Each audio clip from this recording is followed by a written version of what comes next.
बिस्मिल्लाहिर्रहमानिर्रहीम। अस्सलामुअलैकुम नाज़रीन, आज की इस वीडियो में मैं आपको बताऊंगी कि आप नमक के इस्तेमाल से किस तरह पूरे घर को और घर में रखी चीज़ों को ज़बरदस्त तरीके से चमका सकते हैं। तो चलिए वीडियो स्टार्ट करते हैं। पोछे का मुसलसल इस्तेमाल इसे गंदा कर देता है। अगर आपका पोछा भी गंदा हो गया है तो एक बाल्टी में 4 कप नमक और 1 लीटर गर्म पानी डालकर ये पोछा रात भर इसमें डाल दें, पोछा साफ हो जाएगा।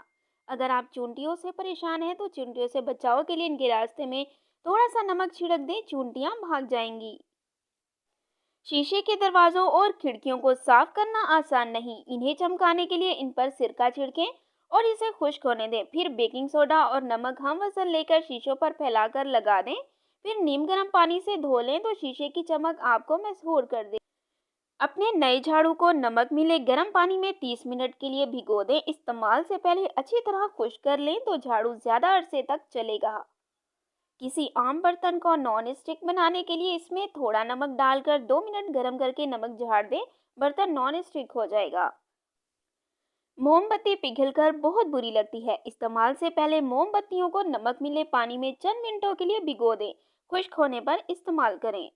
प्लास्टिक या शीशे के कंटेनर्स को चमकाने के लिए 1 खाने का चम्मच नमक कंटेनर्स के अंदर डाल दें, चंद मिनट बाद धो लें, साफ हो जाएंगे। चूल्हे पर दूध और सालन का धब्बा बहुत बुरा लगता है। नमक और गर्म पानी मिलाकर कुछ मिनटों के लिए धब्बों पर लगाकर छोड़ दें, फिर साफ कर लें तो धब्बे गायब हो जाएंगे। जैसा कि आप जानते हैं, किचन के सिंक की सफाई और धब्बे मिटाने के लिए नमक बेमिसाल है। टर्पंटाइन और नमक मिलाकर सिंक पर 20 मिनट के लिए मल दें, फिर धो लें, सिंक साफ हो जाएगा।